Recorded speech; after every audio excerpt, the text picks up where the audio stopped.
So in this week's Arrange Along, it's not live because I'm going away tomorrow, so sorry that we're not live together, but I wanted to still do it so that you've got an idea of how to arrange, how to arrange the flowers this week. Now, just get my snips. So I didn't even get a chance to take mine out of the paper, but I did rinse off the gel, cut the stems, and I have put them in water. So just going to talk you through what we've got this week. We've got more snapdragons. You probably realise these are my favourites. Anti-rhinums. So we've got some emerald beads cress, which is just beautiful, lovely froth. We've got some bells of Ireland. And if you're going to have the bells of Ireland, I would recommend taking off these leaves. Just pull them off if you're going to have them. Sorry, if you're going to, of course you're going to have them. You know what I mean. With your bells of Ireland, take off the leaves. It looks a lot neater. Then anything else, this is Achillea, just take that off. If you've got, sometimes the sides droop a little, so just take those off if that has happened. Then we've got some oregano, which mine is looking a little bit shriveled at the bottom, so I'm just going to take those bits off. And again, I've got a nice clean stem then to work with. We have got some Ami Visania, which is new, we've not yet had this. So we've had Ami Majus, but this is slightly different, a bit greener and denser. We've got another Scabiosa. I think we had that last week. We've got some Dorcas carota. Again, nice and easy, don't need to work with those. We have got some Astrantia. This is a Rudbeckia.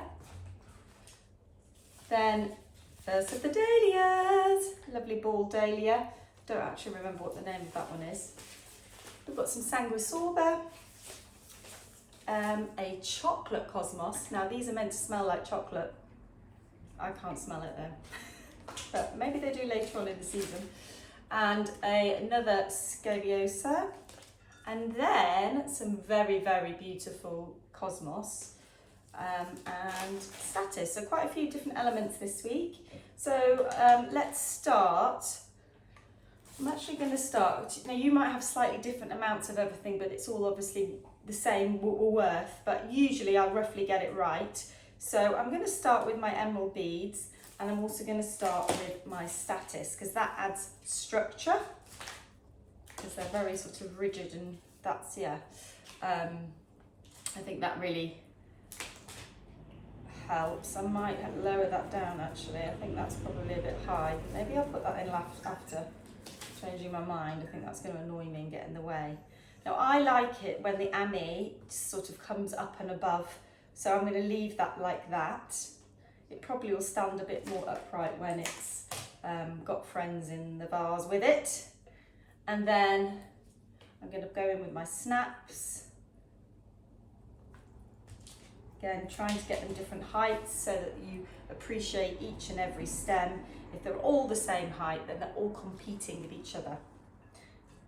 You can take some of that off. There we go. Now what I like to do is create a little bit of a symmetry. I always think it looks prettier that way.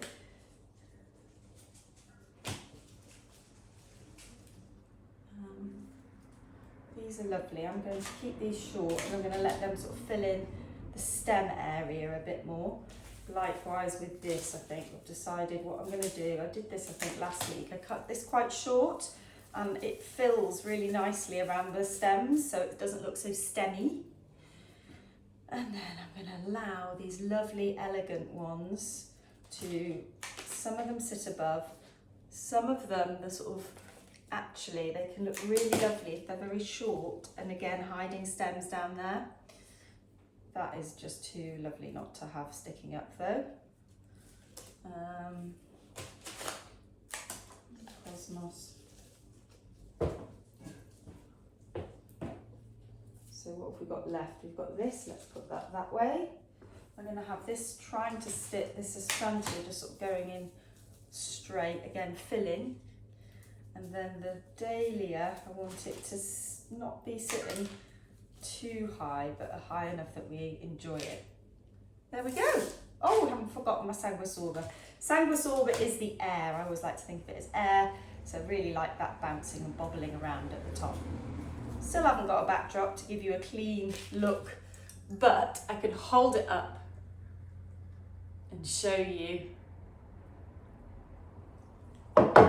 Now, if my top of my vase was narrower, then it would push it all together and be less light and airy. And that's something to think about as well. So if you've got a narrower vase, then you might want to keep the stems slightly longer so that they open out a little bit more. But I wouldn't go much wider than that because it's just going to end up looking quite gappy. But there we go. And I should say these vases I am selling, not yet online. I probably will because I'm getting so many emails about them. But if you come to any workshops or anything like that with me, then I'll have these for sale. So I love them. I've got them in every colour. Thank you so much for watching. Sorry I wasn't here live with you this week, but I will be next week. So I'll see you then. Bye. Oh, before I go, don't forget to put the hashtag Jazzy Rose Flowers when you share it online.